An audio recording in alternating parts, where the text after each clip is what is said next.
Howdy, guys. I'm going to adjust this real quick. There we go. Now we're almost perfect. There we go. All right. So here's what we need to know real quick. What is or who is the ideal candidate for Social Security benefits, Social Security disability insurance benefits, supplemental security income benefits, the two main federal disability programs? Let's go through it. All right. Here's the bottom line. We are going to be doing this answer from the perspective of what the Social Security Administration's rules and regulations would actually be looking for, not what we as attorneys would be looking for, not what the claimants are hoping to be, but from what their rules and regulations would essentially allow for an individual to go ahead and be throughout this process. So let's get into it real quick. Couple of basic details. Please remember, every Thursday, I go live 8 to 10 p.m. Eastern Standard Time. If you have any questions, whether you're represented or you're, whatever, just trying to figure out if this is the right program for you, that's when you call in. Thursday, 8 to 10 p.m. Eastern Standard Time. Now, next thing, please remember to like, please remember to subscribe, and above all, I really appreciate the 5-star reviews. For making these videos, they help me continue to make these videos. They help me to be a superstar in the sense of making me feel good, to put in all the effort to make these videos. All you do is you Google disability resolution law firm, disability resolution law firm.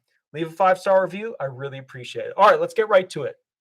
Here are the bullet points for what the SSA rules and regulations would find to be the ideal disability candidate. Number one, somebody who is over 60 years old.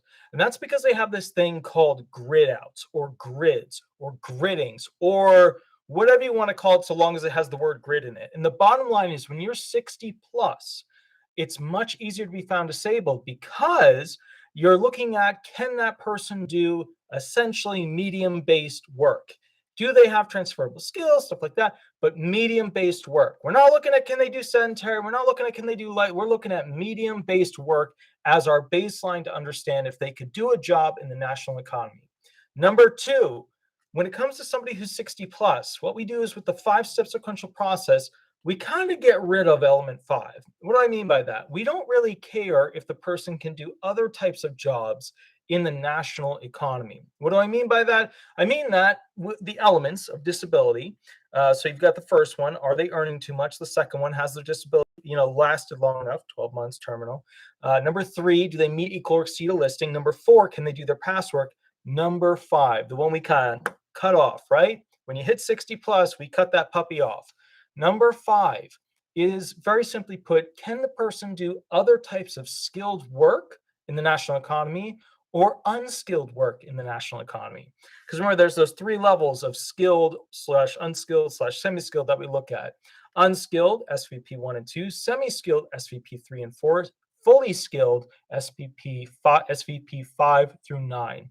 SVP means specific vocational preparation. All right, cool. We've gone through the basics. Now let's get into some of the more fun stuff. Number 3, the person would have to have a severe or extreme physical impairment. I'm saying physical because the physical ones are usually easier to go ahead and do some sort of reading out of a machine. If you've got a reading and it meets the listing and it meets the criteria, then it's much more likely that you're going to be found disabled as a result. Whereas the mental impairments, they tend to be a little bit more wishy-washy. Are they able to interact with authority figures? Are they able to do cooking, cleaning, laundry, blah, blah, blah, blah, all that kind of stuff, okay? Although there are some that would fit into this, but in general, the physical impairments tend to fit into a more concrete disability finding based upon medical examination techniques, medical imaging, all that kind of jazz. All right, now, with that said, but above all those, the one that's usually the easiest would be a blind individual. If the Blind Institute comes back and says, hey, this person is blind, meaning that, both of their eyes, lack of ability to see, they can barely see the E and that's it on the big chart. That's 2 thumbs up, that means disabled. Okay, next one. Number 4, someone with low level education or no education at all. And remember, they just changed the rules like 2 years ago as to all the different degrees of education now. It used to be just, hey, no education, high school graduate, blah, blah. Now there's all these different education levels within the Social Security Administration's rules and regulations. I should do a video on it, but who's got time? I'll make some time. Here we go. Next one. Number 5, someone who has no manager or supervisory roles, such as doing payroll, hiring, firing, or scheduling, within the past 15 years of their life. So we're talking about low level skilled work. We're talking about here's the shovel, here's the mop. That's the kind of work. Number six, someone who gives proper testimony and is not trying to play the Superman role. We get a lot of people who are, I'm tough and I can do anything. That's not the ideal candidate. You want a candidate who's a bitcher and a complainer. Those are the best candidates for disability benefits. Number seven, someone with zero online presence. There's people out there, and I'll look up their profile sometimes to see if I'm going to see any issues. I just had a conversation with somebody about their Facebook account where they were riding an ATV into a mud pit, and then they were personally there trying to pull the ATV out of the mud pit. Yeah, had that conversation literally before this video.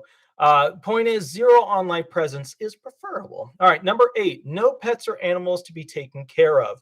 I hate this rule. I think pets and animals not only need people, but people need pets and animals, but that's how the SSA is. So ideal candidate would not have pets or animals to be taken care of in their life. Okay, number nine, no drugs, alcohol, or smoking. No drugs, alcohol, or smoking. That's easy. You got that one. We're good. Number 10, no history of penal, jail, or prison problems, except with the potential, and this is a good one, except with the potential of essentially somebody who has a penal record that is consistent with the issue at hand. So for example, if somebody has an issue where they're screaming and blowing up at people and they get arrested and trespass at a store, that's great evidence to show that they might have a personality disorder. Okay, next one, 11, currently homeless but has and keeps his phone or her phone and doesn't let it turn into a burner phone for local drug dealers.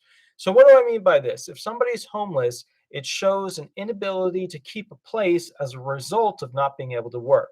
Really good evidence to the judges. Now, with that said, a lot of people have a buddy, the buddy is helping them. But what that also shows is that that person has the ability to integrate and usually communicate with other people. They have the ability to go ahead and convince other people to support them, etc. So that's super duper incredibly important. All right, next one over here. All right, so number 12, someone who has no professional licenses, right? Because some of these professional licenses, you get them, they last for 7 years, they last for 10 years. Kind of the bottom line is this. That's one of those situations where you have to be careful, because if they've got a professional license still, the judge is going to be wondering, are they using it as a side gig? Number 13, someone who can't currently drive a car for medical reasons, whether they've got an issue with seizures and they can't drive for 6 months, or they've got eyesight issues, or they can't move their neck to look at the mirrors. That's usually great evidence to show essentially a judge that the person is not able to transport themselves to get to a job consistently. Number 14, someone who has friends testify that they are disabled as they say they are, and that which that disabled person claims that they've been the whole time. Having buddies and third-party, statements is always helpful. A lot of the judges just throw them out as not being very useful, but the bottom line is they're very helpful in the sense, especially beyond the administrative law judge hearing. Excellent, excellent. Number 15, someone who does not have a side hustle that can be tracked. Just being realistic with you guys, I know a lot of you have little side hustles here, a little side hustle there, stuff like that earns a little extra cash. And the understanding is really, it's a responsible and it's an appropriate understanding, because look, food stamps, they don't buy everything, toilet paper, etc. They don't buy all the things that a human needs to be able to exist. So at the end of the day, if I were ever made to be somebody in charge of some aspect of this, from a legislative standpoint, I would vote to make sure that certain amounts were allowable, especially and deductible for basically the costs of assuming certain things like toilet paper, etc. Now, currently they have a $65 rule and a $20 rule, but frankly, on a monthly basis, to be able to survive for the things that food stamps can't buy, it's a heck of a lot more than $85. So I would change that. But anyways, these are, and I guess it came down to like 15 or 16 items. These are the things that the Social Security Administration, with their rules and regulations, would be looking for the ideal candidate. And the bottom line here is that at the end of the day, most of you guys are not going to link up specifically with these things. And that's okay. You're still potentially an amazing, great claimant who could apply and receive Social Security disability benefits. But these are the factors within their rules and regulations that are the blinking green light for the go sign to approve the person for Social Security disability benefits. I'm going to be doing another video, maybe two, it depends. Then I've got to get out to the barn and go ahead and work on cleaning some of the stalls and getting things ready. We are about to almost open. If you do get a chance to check it out, the website's not done yet, but you can kind of see what it's looking like. And frankly, email me, give me good ideas as to how I can make it better. But the bottom line is, it's the Marble Mountain Horse Estate, and the website is rentnjfarm.com. Rentnjfarm.com. That's the place that I've been working on. I hope you guys like it. Hopefully we can get some amazing people renting here, getting a stall. I'm hoping some kids too, because when I was a little kid and I had the opportunity to do that, it was life-changing. So I'm hoping there's some little dude, some little girl that can go out there and ride and have a good time and live the dream. Anyways, guys, I'll catch you a little bit later. Have a wonderful day. And I'd say 10, 15 minutes, I'll have the next video ready. Thanks so much. All right. Bye-bye, guys. Bye-bye.